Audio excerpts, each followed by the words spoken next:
a minha força, minha esperança, tudo que tenho de amor em mim, o alimento que me renova, és o sentido do meu dizer sim. Grande tu és, grande tu és, minha alegria é viver pela fé.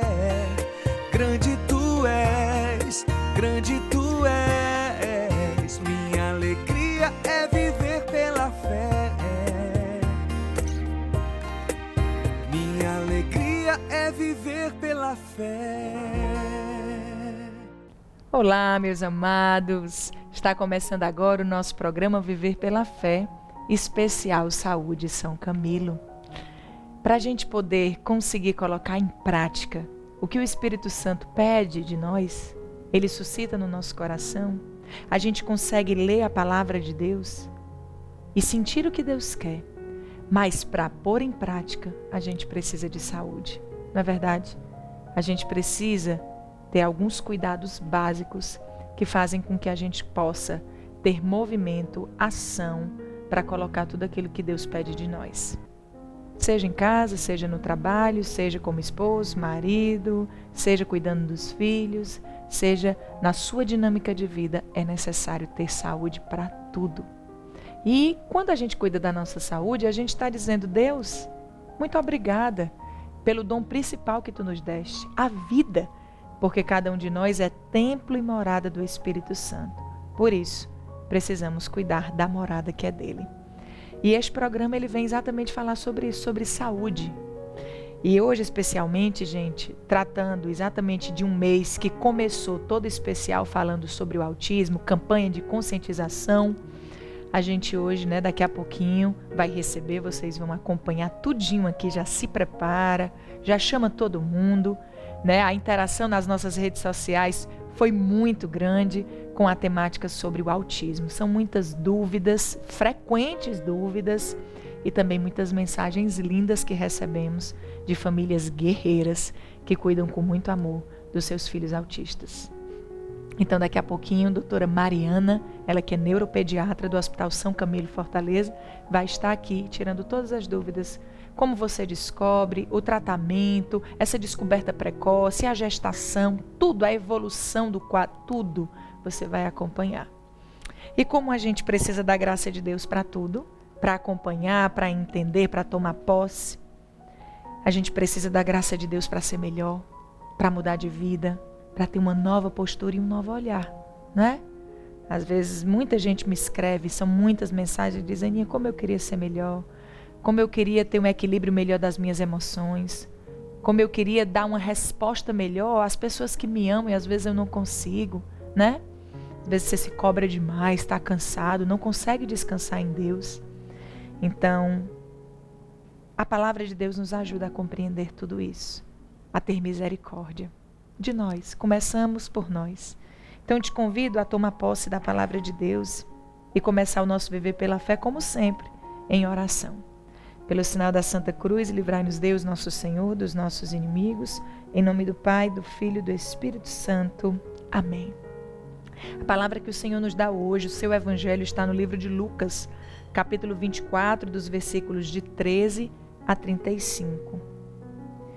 E depois você vai ler com calma, Mas aqui pelo nosso tempo eu vou pegar exatamente a noção do que eu sinto dessa palavra.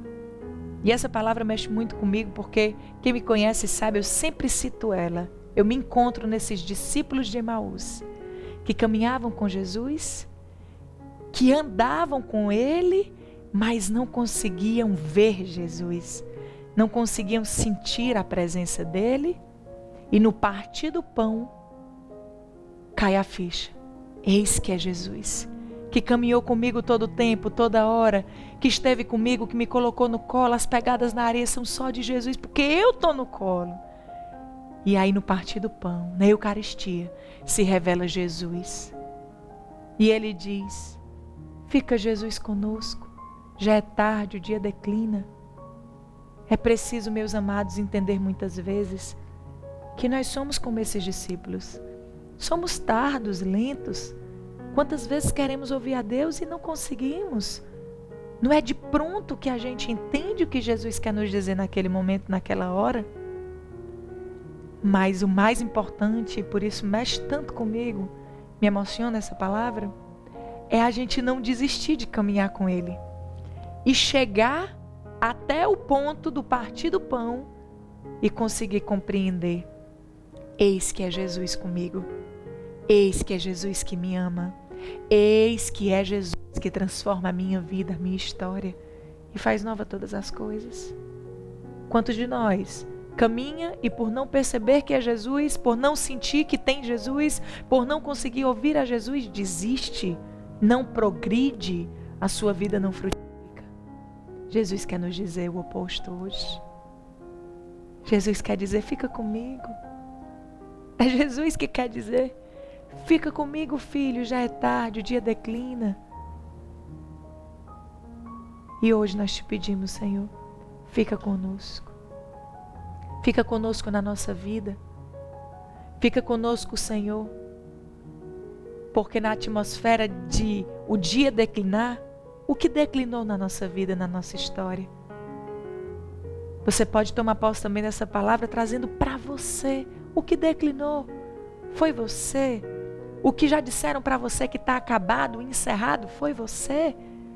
A sua vida, a sua história, os rótulos que te colocaram, os julgamentos que fizeram, querendo limar a tua possibilidade de crescer, de evoluir, de se transformar em alguém bom, melhor. Deus te fez para ser bom e ninguém pode mudar isso. Foi alguém que deu um diagnóstico a você. Você está nessa vivência de diagnóstico agora. Foi um filho que você descobriu que tem autismo ou síndrome de Down ou qualquer outra coisa que alguém pensou que podia dizer, encerrou. Não. Deus dá a última palavra. A última palavra é de Deus nas nossas vidas. E é por isso que hoje eu peço que você tome posse. Muitas pessoas podem ter dito para você o oposto do que Deus quer para você. E aí você tomou posse do errado. Eu insisto nessa tecla. Porque tomar posse é tudo. Tomar posse, o que significa, Aninha? Tomar posse não é ouvir. Porque muitas vezes você escuta aqui, sai por aqui, você até recebe. Não, eu recebi.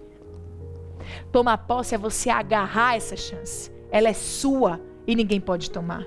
É agarrar a promessa que Deus te fez. É saber que esse filho vai nascer, ele vai trazer vida para ti e não tristeza. É agarrar e escrever no coração de Deus a promessa que ele fez para você, que você é vitorioso, que você nasceu para dar certo, não o oposto que você ouviu. Tomar posse é agarrar a vitória e a promessa de Deus na sua vida e não deixar que ninguém diga o contrário. É ter a certeza de que Deus é Deus para que cumpra as suas promessas e não é homem para que minta. Isso é tomar posse. E isso ninguém pode arrancar de você. Por isso eu te peço, deixa o Senhor te tocar poderosamente e pede a Ele hoje como você nunca pediu antes. Fica, Senhor, comigo. Fica, Jesus, porque eu preciso de Ti. Fica, Jesus, porque tantas vezes o fardo é pesado e eu não consigo só. Fica, Jesus, porque tantas vezes Tu tá aqui, Tu me olha, Tu enxuga as minhas lágrimas, Tu caminha comigo, eu não consigo Te ver, Senhor. Sou cega, surda, lenta, miserável, pecador. Mas o mais importante, eu preciso de Ti. Fica, Senhor, conosco, porque já é tarde. Mas a última palavra é Tua e hoje eu posso me erguer para uma vida nova em Cristo Jesus, porque Tu és o amor de misericórdia que todos nós precisamos.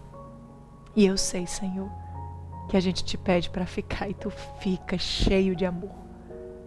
Obrigada, Jesus, por ouvir a nossa oração, por ter a certeza que hoje milhares e milhares de corações são transformados pelo poder da Tua misericórdia na Tua palavra.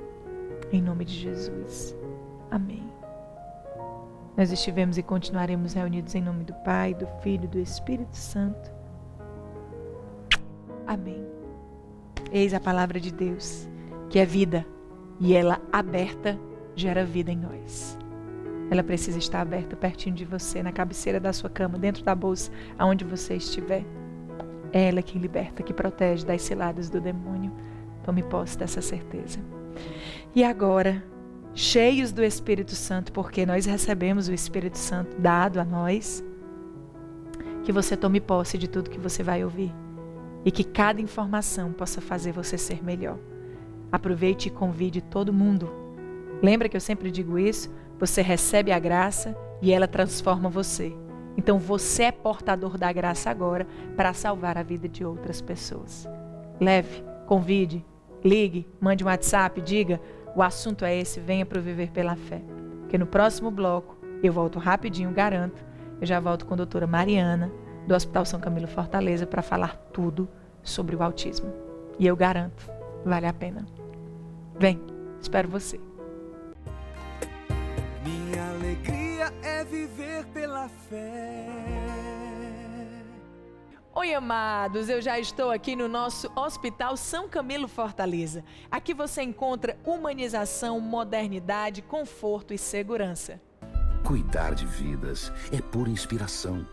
Cada uma carrega um universo de histórias, de emoções. E ao cuidar de uma, cuidamos de várias. Lançamos mão da tecnologia, da melhor estrutura e de muitos sorrisos. Porque ampliar nosso hospital só faz sentido se também dobrarmos a felicidade. Estamos crescendo e evoluindo com você, porque a nossa história é feita da sua. Hospital São Camilo. Um novo hospital, um novo São Camilo. Toda a vida ao seu lado. Cuidar faz bem, como é bom cuidar da sua família. A nossa ciência está em nossa fé, no trabalho e credibilidade, espalhando mais saúde e felicidade. Saúde é a dose certa, comodidade é a dose certa, e o nosso sorriso é porque a gente ama cuidar de você. O Christopher está comemorando o primeiro lugar em medicina na UFC, assim como a Catarina, nono lugar em jornalismo. E o Pedro, futuro engenheiro de produção mecânica. João Vitor, por sua vez, escolheu a física, assim como Ana Beatriz escolheu a administração. E o Jonas, engenharia química. Resultado dos 6, aprovação. O sucesso das suas escolhas enchem o Colégio Master de orgulho, assim como qualquer caminho que nossos alunos possam escolher. Porque aqui no Master, todo resultado importa. Mulher, deixa de fazer hora. A madame tá chegando. Olha o chão, todo sujo. Tá. Tá uma vergonha esse banheiro. Tá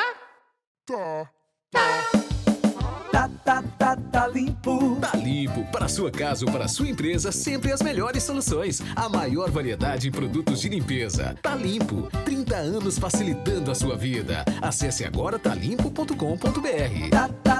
Tá limpo.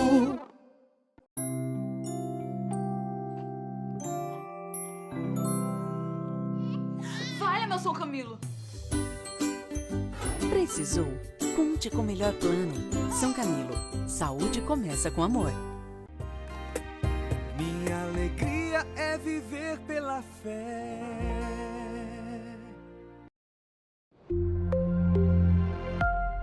Meus amados, como prometido, agora já estamos aqui com a nossa doutora maravilhosa, nesse Viver pela Fé especial Saúde São Camilo, que tem exatamente o intuito de nos informar, nos fortalecer, nos tirar da inércia, né, da ignorância, que muitas vezes a gente até tem um grau de ansiedade altíssimo porque não é informado, não sabe da informação.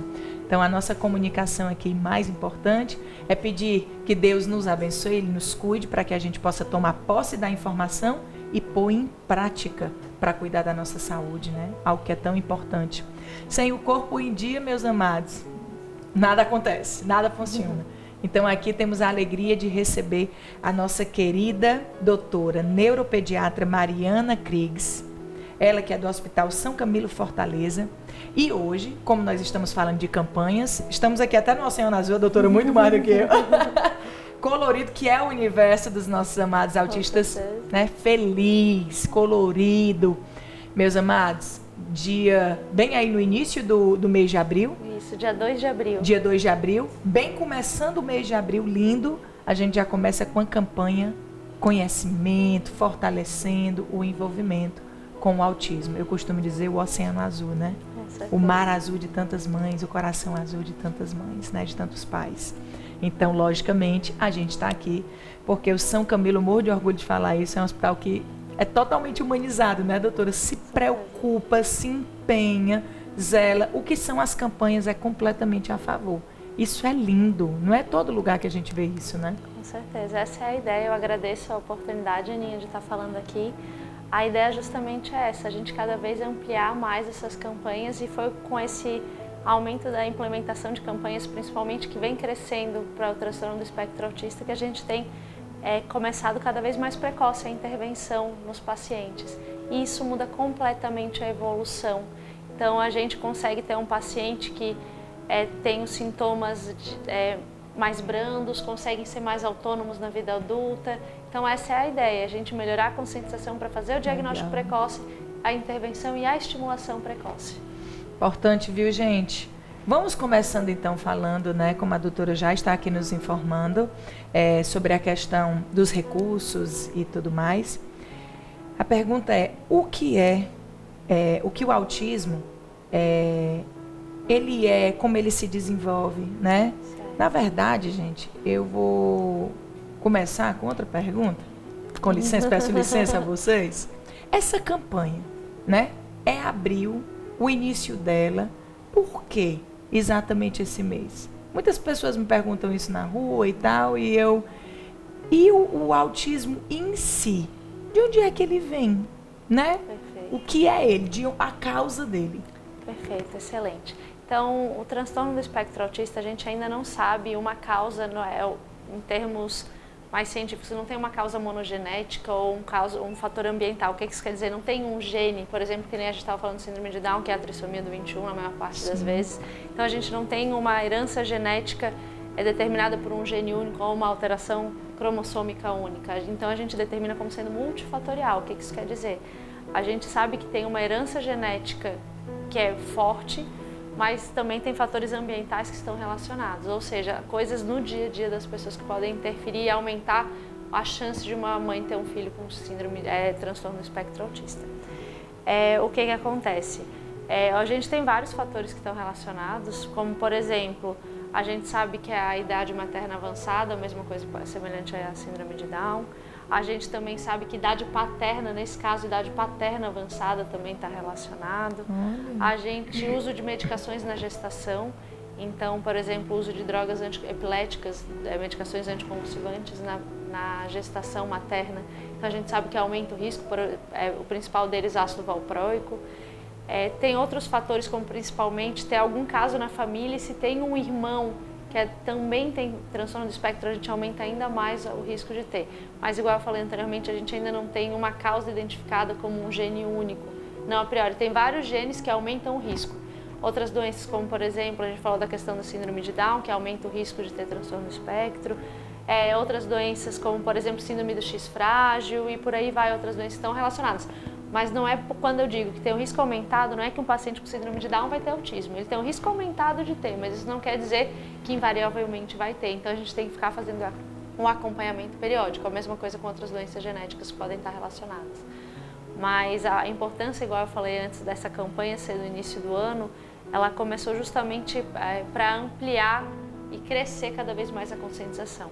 Teve até um artigo recente de uma revista que é de grande impacto, uma das maiores do mundo, chamada Neurology, que ela fala epidemia de autismo, traduzindo para o português. E ela detalha por que está aumentando a quantidade, a prevalência de pacientes com transtorno do espectro autista. O último levantamento do CDC de 2014, ele apontou para que uma a cada 59 crianças tem transtorno do espectro autista. Ou seja, tem crescido muito. Só para ter uma ideia, nas últimas 2 décadas cresceu 40 vezes o número de diagnósticos. E o artigo fala justamente por isso. Por que tem crescido? Uma das principais causas que a gente relaciona com esse incremento no diagnóstico, esse aumento na prevalência, no número de crianças com autismo pelo mundo, não só aqui no Brasil, é no mundo todo, é a conscientização.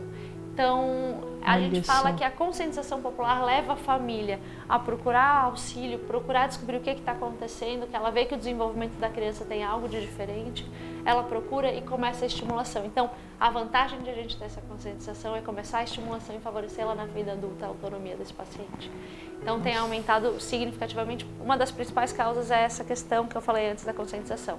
Embora tenha outras questões ambientais, que mudou muito nas últimas 2 décadas, que eu falei, cresceu 40 vezes, mas a gente sabe que o mundo mudou muito do ponto de vista ambiental. Sim.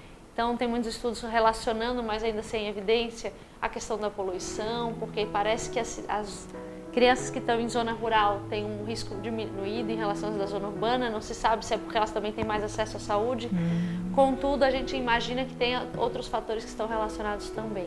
Essa questão do aumento da prevalência dos pacientes. É incrível, né? Aumenta realmente. Todo dia, né? Tem um caso novo, uma realidade. Todo mundo conhece alguém que tem um filho, um sobrinho, um primo, alguém com síndrome com transtorno do espectro. E teria algum fator de risco, doutora Maria?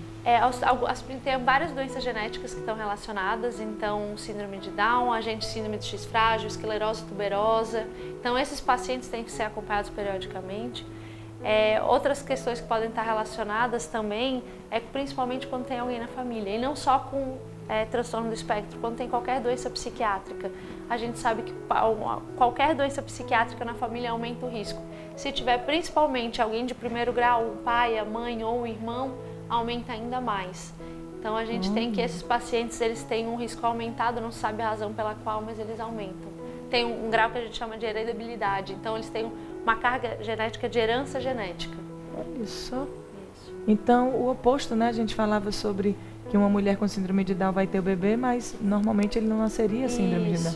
E esse é o oposto, né? Se a gente tem, por exemplo, um pai, aumenta muito o risco, um irmão também aumenta muito o risco de ter um novo filho. Então, é muito comum. Eu tenho várias famílias que eu acompanho que os 2 filhos têm transtorno do espectro. Já tive famílias com 3 filhos e os 3 filhos com transtorno do espectro autista. Olha só, gente. Isso. Nesses casos, claro, quando tem um risco, quando tem um número de membros da família com transtorno do espectro muito grande, a gente sempre tem que investigar causas genéticas. E daí a família me pergunta, doutora, mas vai fazer alguma diferença eu saber qual a causa genética que meu filho tem associado ao transtorno do espectro autista? Eu digo que sim, porque é a mesma coisa da síndrome de Down. O que eu consigo fazer? Eu consigo ficar acompanhando. Por exemplo, se tem um risco aumentado de ter atresia de esôfago, então eu faço a investigação. Se o paciente tem um risco aumentado de ter cardiopatia, eu faço um ecocardiograma.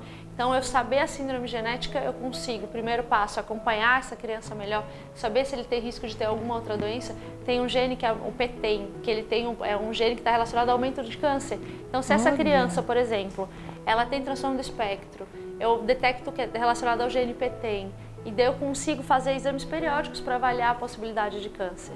Então, por isso dessa importância. E tem uma outra questão que é importante, que é o que eu chamo de aconselhamento genético.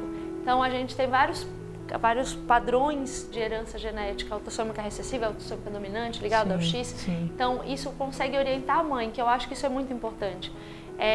Tu dizer para uma mãe que ela tem um risco de 25% ou de 50%, às vezes ela consegue fazer essa organização familiar, né? Sim. E muitas vezes hoje, cada vez mais com a tecnologia, a gente está conseguindo fazer, inclusive, isso claro, depende de uma série de fatores, a família tem que ver a questão, outras questões como religiosas, enfim, mas ela consegue fazer escolha de embriões. Então, por exemplo, ela tem 50% de ter um filho com outra doença genética, então ela conseguindo fazer a escolha de embriões, ela reduz isso, então, esse aumento. Então, a gente pode, além de orientar, a gente consegue fazer essa escolha de embriões e, além de tudo, cuidar melhor da criança. Então, é importante avaliar esses fatores de risco. Fundamental, né? Fatores de risco, a quantidade também de pessoas, né? Isso, exato. E a criança com autismo, ela pode ter, você já estava falando sobre outras doenças, né? Por isso é tão importante a prevenção, né? Você acompanhar e saber para poder ter como, quando você previne, você tem ótimos resultados, excelente, né? Excelente. Outras doenças associadas, como transtornos, déficit de atenção, perfeito, né? Que a gente falava mesmo. aqui, hiperatividade. Perfeito. Então, assim, o que acontece? É muito comum os pacientes com...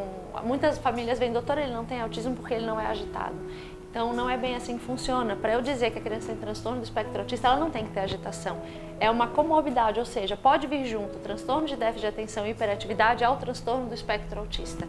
Então, a gente sabe que aumenta a chance de um paciente... É muito comum as doenças de cunho neuropsiquiátrico serem associadas comórbidas. Então, por exemplo, o paciente tem epilepsia e tem transtorno do espectro autista, o paciente pode ter transtorno do espectro autista, depressão e transtorno de déficit de atenção e hiperatividade. Por isso que tem que ser feito esse acompanhamento, porque ele não pode inicialmente ter os sintomas de um quadro depressivo, mas futuramente acabar evoluindo para tal. Então, em relação ao transtorno do espectro, não faz parte do diagnóstico agitação, hiperatividade, inquietude no diagnóstico do transtorno do espectro autista, contudo, tem um risco muito aumentado de ter a associação com o transtorno de déficit de atenção e hiperatividade ao transtorno do espectro. Então, os pacientes, a gente estima que em torno de dado do CDC, 30% a 40% dos pacientes com transtorno do espectro têm hiperatividade junto. Então, é muito importante porque daí a gente trata em paralelo essa hiperatividade e melhora a condição, até a resposta do paciente às terapias. Porque é muito difícil eu conseguir, mesmo com excelentes profissionais da equipe multi-interdisciplinar, a gente conseguir colocar um paciente que é muito agitado para conseguir prestar atenção, ter um foco, uma atenção realmente sustentada nas terapias para conseguir aprender o que a terapeuta está tentando replicar para ele, né? Então, é muito importante a gente conseguir tratar as comorbidades para melhorar, inclusive, o próprio transtorno do espectro autista e principalmente, a qualidade de vida da criança e da família. E da família, é verdade. Pode sim ter criança que é autista, mas não é hiperativo. Com certeza, porque as pessoas já vêm logo me dizendo isso. Eu atendi uma recentemente que a mãe, eu fiquei impressionada, a criança toda hora no consultório desenhando, bem tranquila. Meu doutor, olha só que paz. Eu digo, realmente, meu filho não tem nada de hiperatividade. Então, assim, é muito frequente. Igual eu falei, 30% tem, mas não é toda a população. Então, não é obrigatório ter agitação para ter transtorno do espectro autista. Por isso que é tão importante investigar, né? Exato. Cuidar, conhecer. E existe algum exame, né? Os exames, a gente falando tanto aqui do cuidado, exame que necessita ser realizado? Isso é uma ótima pergunta também. Então, até o momento, o transtorno do espectro autista não tem um biomarcador. O que isso quer dizer? Por exemplo, se eu estou com anemia, se eu estou com suspeita de anemia, o que eu faço? Um hemograma. Se eu tenho um caroço no peito, o que eu faço? Na mama, eu faço uma mamografia. No transtorno do espectro autista não tem um exame que detecta, por exemplo, autismo positivo, não existe isso. Então, o que a gente tem que fazer? É uma avaliação clínica detalhada. Então, tem que ser... E eu sempre digo que eu tenho que avaliar múltiplos contextos. Não existe um autista que é autista só na sala de aula, é autista só dentro de casa. Então, eu sempre faço a entrevista com a família e é importante sempre a maior quantidade de membros da família estarem presentes. Também eu gosto de conseguir conversar com a escola que acompanha. A mesma coisa da equipe multidisciplinar. Então, eu tenho que saber como ele se comporta em outros contextos, não só naquele momento único que eu estou vendo no consultório. Então, eu avaliar todos os contextos em que ele vive para ver se ele tem um comportamento semelhante. Então, tem que ser uma avaliação clínica muito aprofundada. Associado a isso, algumas vezes a gente tem que afastar outras doenças que podem mimetizar, que podem imitar o transtorno do espectro. Então, por exemplo, eu já tive um paciente que tinha 5 anos de idade, era aqui do interior, e ela sempre foi saudável, brincou, interagiu muito bem, e daí o pai disse, doutora, com 5 anos de idade, eu fui lá no interior e eles disseram que tinha transtorno do espectro. Mas ela sempre foi saudável, e na verdade não é que ela tinha transtorno do espectro, ela tinha uma epilepsia que toda a vida que ela dormia, ela tinha muitas crises reentrantes, e acabava que ela começou a ter deterioração cognitiva e social. Então, o que aconteceu? Ela começou a piorar da interação, começou a falar menos, diminuiu o contato visual. Era igualzinho ao autismo. Se o pai não tivesse dito nada, ela sempre foi assim, a pessoa ia dizer, não, realmente ela tem transtorno do espectro. Mas ela começou a ter uma regressão, uma deterioração. Então, quando a gente fez o eletro com ela dormindo profundamente, a gente viu, tratou com medicação anticonvulsivante, a criança melhorou significativamente. Então, eu sempre digo que a gente tem que, não é que obrigatoriamente tem que fazer o eletro. Em alguns casos selecionados, então tem que individualizar. Não existe, para todo autista eu faço eletro? Não.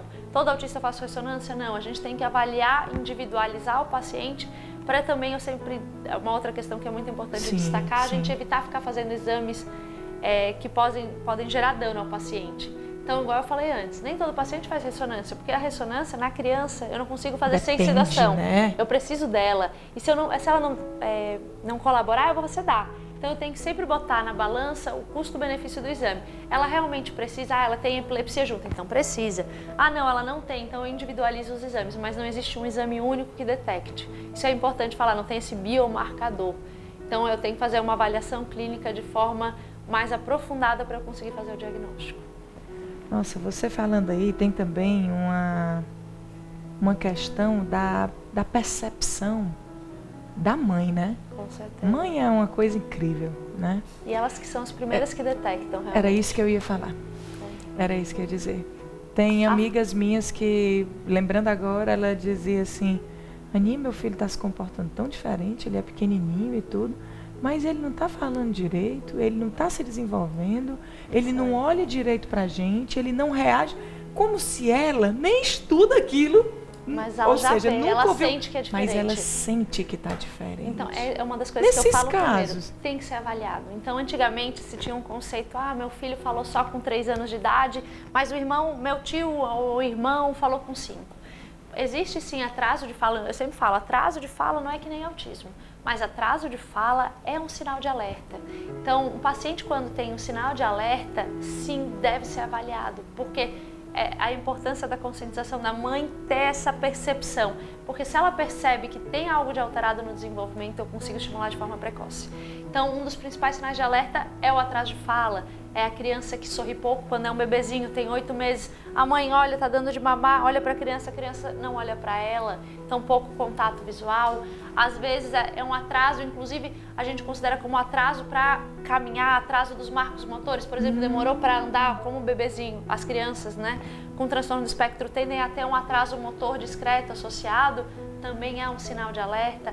Aquela criança que demorou para fazer o que a gente chama de linguagem não verbal, o que é isso? Demorar para dar tchau, demorar para mandar beijo, demorar para falar as primeiras palavras, igual eu havia dito anteriormente. Então, a linguagem verbal e não verbal, o contato visual são sinais de alerta.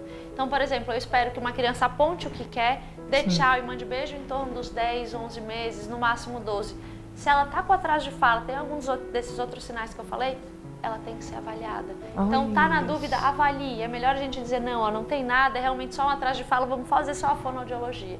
Ou mesmo, não, fique tranquilo, um atraso de fala muito discreto, a gente, além da fono, intervenção do ponto de vista, lembra que eu falei da questão da replicação das terapias dentro de casa, estimular a criança, diminuir a questão da televisão, da mídia social, sim, vai melhorar. Mas eu tenho que saber se realmente, eu digo, o mais gera dano é o atraso no diagnóstico, e o principal, mais do que o atraso no diagnóstico, é o atraso na intervenção. Aquela criança que tem reabilitada, que é estimulada precoce, evolui de outro modo. Gente do céu, como eu lembro agora. Passa um filme na minha cabeça de quantas mães. E a prevenção, mais uma vez, é essa tecla que a gente precisa bater. O que foi, a gente diz assim, poxa, não custa nada chegar e pegar o filho, fazer um exame, custa, né?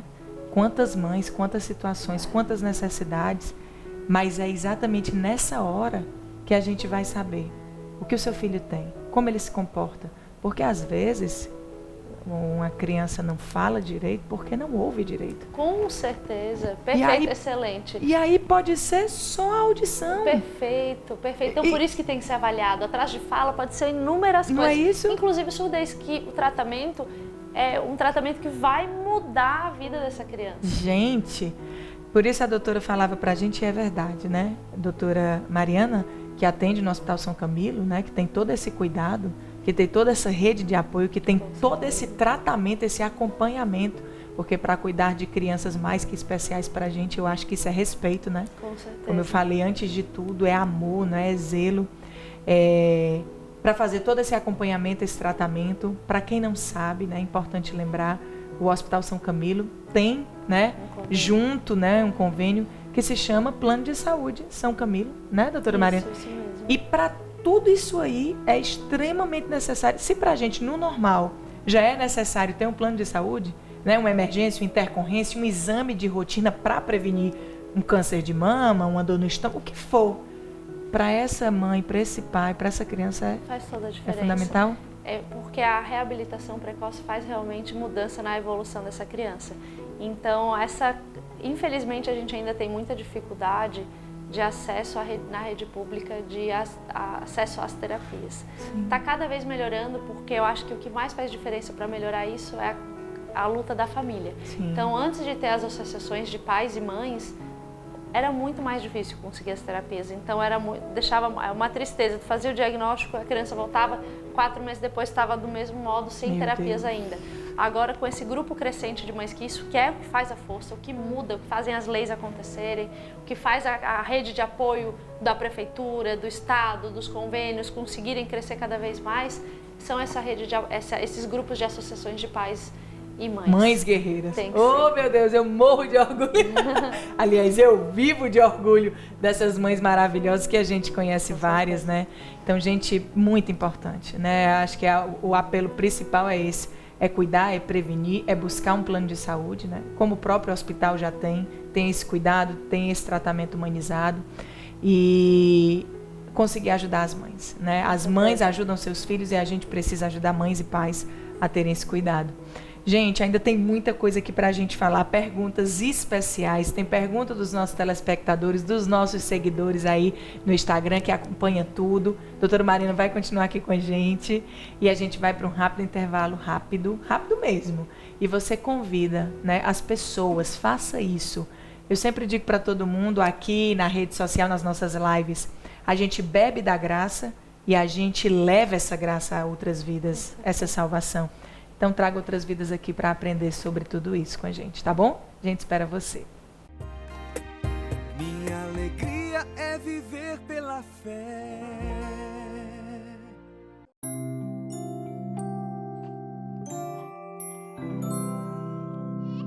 Vai, Emerson Camilo.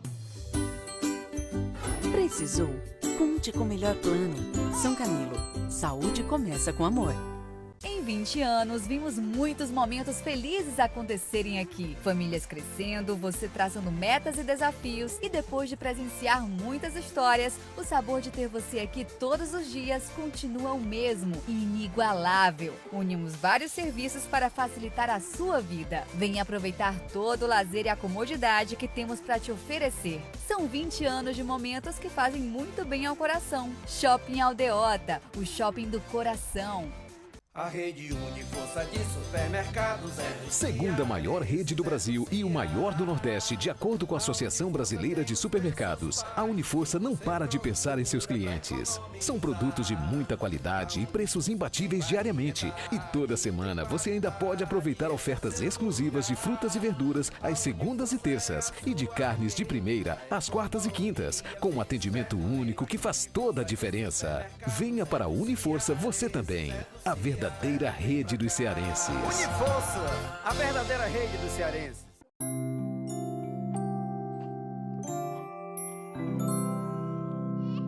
Vai, Emerson Camilo. Precisou? Conte com o melhor plano. São Camilo. Saúde começa com amor. Minha alegria é viver pela fé.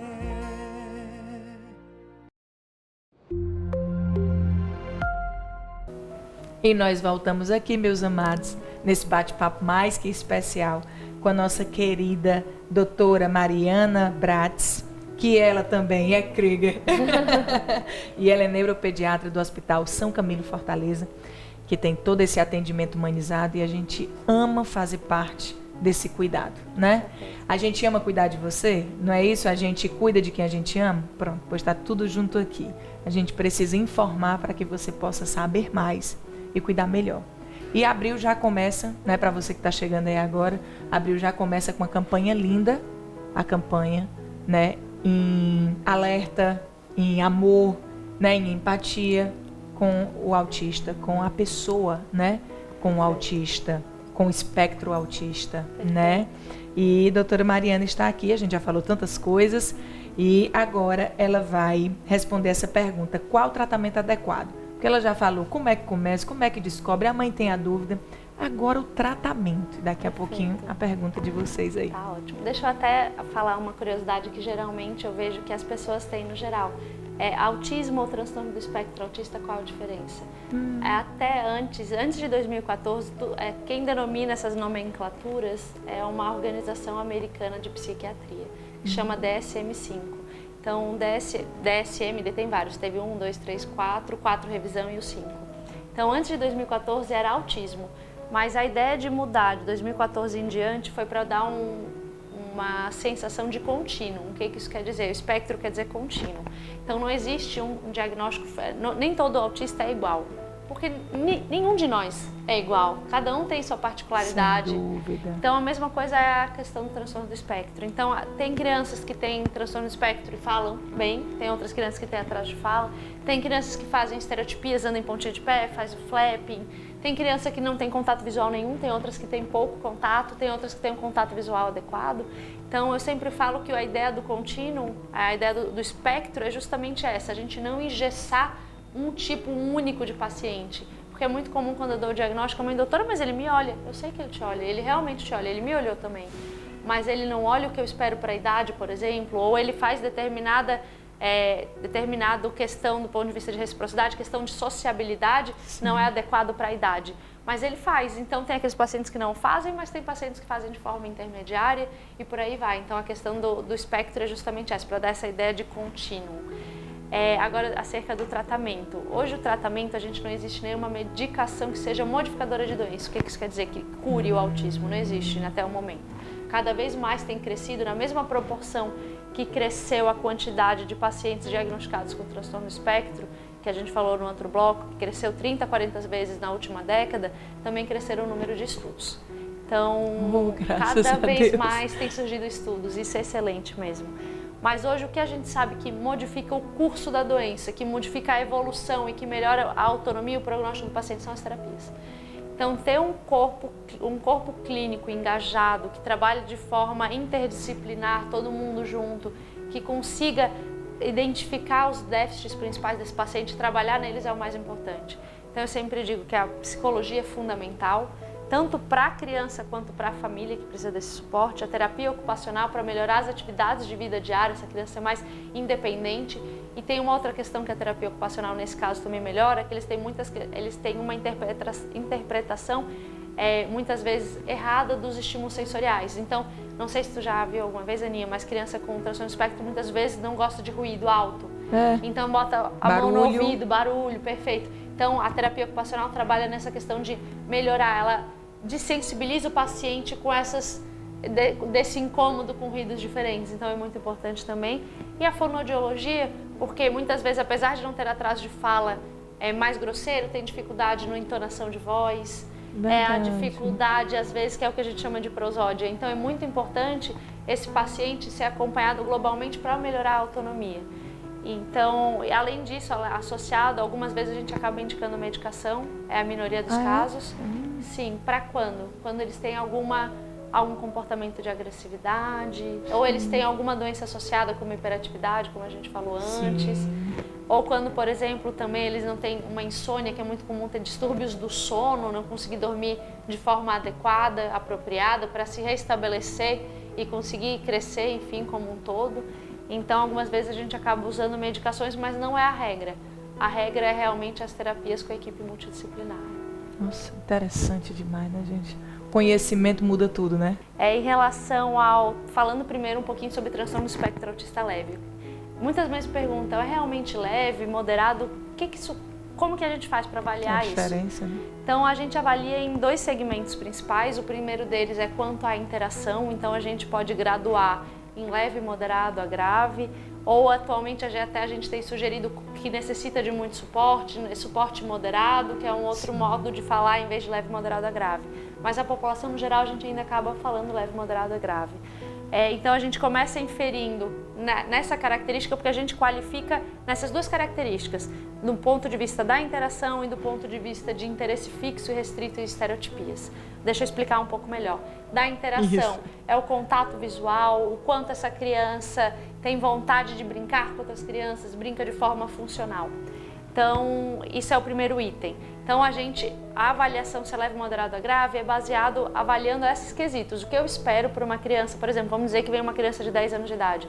O que eu espero de uma criança de 10 anos de idade que ela o faça nessa idade, do ponto de vista de interação, e o quanto ele tem de diferença da criança que eu esperaria que assim fizesse. Então, a gente consegue graduar de acordo com isso. E no outro quesito, interesses fixos, restritos e estereotipias. Por exemplo, faz muito movimento de pé, ou faz muito movimento antero-posterior, ou muito movimento, esse flapping, que é o movimento de mexer o movimento de braços. Então, se isso, por exemplo, impede a qualidade do dia a dia, ela vai fazer vai comer e não consegue porque fica fazendo estereotipia, ou vai tentar brincar e fica só fazendo a estereotipia. Então, a gente gradua de acordo com o prejuízo, a incapacidade que esse movimento pode causar no paciente, certo? E o que a mãe perguntou acerca de como que vai ser o futuro dessa criança. É muito difícil a gente dizer sem estar avaliando, mas o que eu sempre falo, parece repetitivo, mas o que mais influencia na qualidade é a intervenção precoce. Então, a gente intervir, por isso do diagnóstico precoce ser tão importante, a gente intervir de forma precoce, começar as terapias de forma precoce. Quando eu falo intervir, não é só ir ao médico, o importante é fazer a equipe multidisciplinar, a fonoterapeuta ocupacional, a psicologia, de forma precoce. Então, a maior parte hoje dos pacientes com transtorno do espectro, quando têm uma intervenção precoce, são quadros mais leves, eles têm autonomia, são casados, fazem faculdade. Exato, porque isso linda. Muitas famílias, quando eu falo isso, elas falam, não, mas eu não acredito, eu imaginei com transtorno do espectro que ele não ia mais fazer nada, não. Então, a maior parte dos pacientes, quando tem um quadro leve, eles conseguem ter essa autonomia, essa vida independente. Claro, nos pacientes que têm uma forma mais grave é mais difícil isso acontecer, mas quando estimulado, cada vez mais eles conseguem alcançar o maior objetivo, que é alcançar o mais longe que eles podem alcançar, que é o nosso objetivo, eles chegarem o mais longe que eles podem chegar. Falando do autista, né, e da descoberta dele, nesse momento final, eu lembro muito de um episódio, tem várias crianças, né, em casos de mães que eu conheço, mas eu conheci uma adolescente, que ele, na verdade, está quase na fase adulta, ele já está na faculdade, e eu descobri isso porque eu estava na piscina, de férias com a minha família, e aí ele chegou assim do lado, estava só. Eu não sei se minha reação foi positiva, mas como eu sou muito natural, aqui a gente joga limpa, aberta, a gente está na sala de casa, e acho que você é a pessoa mais adequada, né, para falar sobre isso. E aí na hora eu perguntei, você está só? Aí ele foi, acho que o nome dele era até Yuri. Yuri, você está só? Aí ele foi e disse, não, estou com meu irmão. Eu disse, cadê o seu irmão? Não, ele saiu com os amigos. Ele estava de férias. Ele estava com o irmão sabe o que ele vive, o que ele passa, saiu com os amigos e deixou ele só. De pronto, como eu amo a justiça, eu acho que até antes da justiça vem o amor, mas eu acho que a gente precisa ser justo, respeitar e tudo mais. Ele ficou só, ele ficou sem amparo, ele ficou sem rede de apoio, ele ficou sem ninguém para conversar, sem ninguém para jogar uma bola. De cara eu fiquei chateada. Comigo mesma, eu disse, poxa, como é que deixa ele só, né? E depois eu me coloquei na situação do garoto, do outro. Com certeza. Porque muitas vezes a gente acaba não pensando, me veio isso agora, que a outra criança não recebe muita atenção, muito cuidado. E não é por falta de amor não, viu, meus amados? Que a mamãe ama todo mundo igual. Mas é porque aquele precisa de mais atenção e de mais cuidado. Ou seja, o Yuri, né, que eu estou falando. E eu percebi que ele era autista e tudo, pelas perguntas. A insistência, o grau de inteligência fantástico. Eu sabia, antes mesmo de depois, né, confirmar e tal, mas ele perguntava, como é seu nome? Quantos anos você tem? Você é casada? Você mora aqui? Você mora onde? Você já fez faculdade? Você mora com seus pais? E quando você saiu de casa? Tudo assim. E quando você saiu de casa? Como é que foi? Né? Os seus pais são separados? Então eu já, de conviver, né? Ele tinha encontrado uma pessoa que já podia acolhê-lo ali naquele momento. E aí depois eu fui descobrindo que os pais eram separados, né? A dificuldade dele com os pais. Mas o cálculo que ele fazia, quando ele falou de ano, ele sabia justinho que aquela data era referente. Isso é fantástico, gente. Eu contemplava assim, meu Deus, como tu és bom. Que Deus perfeito. Ele é uma escola de amor, aquele menino, uma escola de aprendizado para mim. Toda a minha família parou, a gente chamou ele para jogar com a gente. E ele ficou lá e virou amigo e sabia tudo da gente, jogava vôlei dentro da piscina. A coisa mais linda do mundo. Naquele momento, eu acho que ele não sentiu falta de ninguém. Com certeza, muito bonito. E isso que tu falou do irmão também é outra coisa que eu sempre falo. Muitas vezes, e assim, a gente tem que... Eu concordo que a mãe ama de modo igual e acaba que muitas vezes o filho que precisa mais, a gente acaba dando mais suporte. Pois é. Mas a gente sempre tem que lembrar que o outro filho também precisa de suporte. É muito comum eu atender um dos filhos dessa família e deu o outro filho, quando vai na consulta, eu vejo que o outro filho está meio triste. Eu pergunto, vocês estão fazendo um momento só com o outro filho de vocês? Faça um momento sozinho com cada um deles, o meu paciente, no caso, que tem transtorno do espectro, mas o que não tem também. Então, os dois têm que ser acolhidos. Então, a gente tem que se colocar no lugar dos dois, realmente. E da mãe, igual a gente já falou antes, essa família toda precisa de apoio, mas inclusive os outros irmãos, que eles não têm uma maturidade que o adulto tem muitas vezes, uma maturidade emocional para lidar com toda essa situação. Por isso que é muito importante a gente englobar a família toda na avaliação. Bendito seja Deus por cada uma dessas mulheres, dessas famílias, dessas pessoas, porque às vezes a gente não é nem pai nem mãe, mas é um amigo, né? É um padrinho, é uma avó, é alguém que cruzou na rua que tem um pouco mais de sensibilidade, né? Que se deixa tocar, que compreende, como você falou sobre a questão do restaurante. Às vezes, né? Coitada da mãe, a gente não se coloca no lugar, né? Ela tem medo de levar o filho num restaurante, como você me contava aqui, porque a outra pessoa vai criticar, vai julgar, vai dizer, olha a bagunça Sem que nem ele... conhecer a história dessa família, a gente tem que ter mais empatia, né? As pessoas têm essa... Acaba que muitas vezes as famílias têm esse... as pessoas têm essa questão de ver uma situação, querer julgar o que está acontecendo lá. Então a gente tem que lembrar isso mesmo, a gente tem que lembrar que pode ter outra coisa, outra história, toda história tem duas versões, então pode ser que essa família passe por alguma situação realmente, né? Como no transtorno do espectro. É muito importante isso, gente. Por isso a gente agradece a sua mensagem, né? Você que é guerreiro, que luta.